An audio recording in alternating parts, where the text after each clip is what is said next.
নমস্কার, আমি রাজ। আপনারা দেখছেন খবর 24 ঘন্টা। সংবাদ মহল থেকে আগত সমস্ত পক্ষ থেকে প্রেস মিডিয়া যারা আছে, আমাদের পুজো কমিটির সভাপতি আদিত্য নিয়োগী, শিল্পী চ্যাটার্জি, অমিত রায়, সমস্ত সিআইসি কাউন্সিলররা, সবাইকে ধন্যবাদ জানাচ্ছি। আপনারা জানেন যে আমাদের এই বাঁশবাড়িয়া কার্তিক পুজো সারা পশ্চিম বাংলার মধ্যে সব থেকে বড় কার্তিক পুজো অনুষ্ঠান। এরপরে কাটোয়াতেও হয় আমাদের বড় অনুষ্ঠান। আমাদের এখানে যা, আমি এটা বলবো, আমরা বলি কার্তিক পুজো, কিন্তু এটা রাস হয়ে গেছে।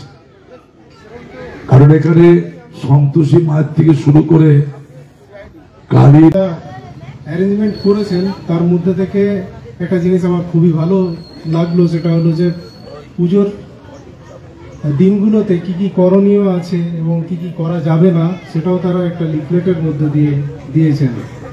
এটা আমার এতটাই মনে হয়েছে যে এই বিষয়টাকে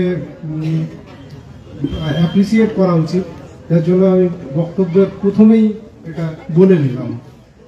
আমরা উৎসবের মরশুমে আছি, আমাদের সাথে অ্যালাউ করতে পারি।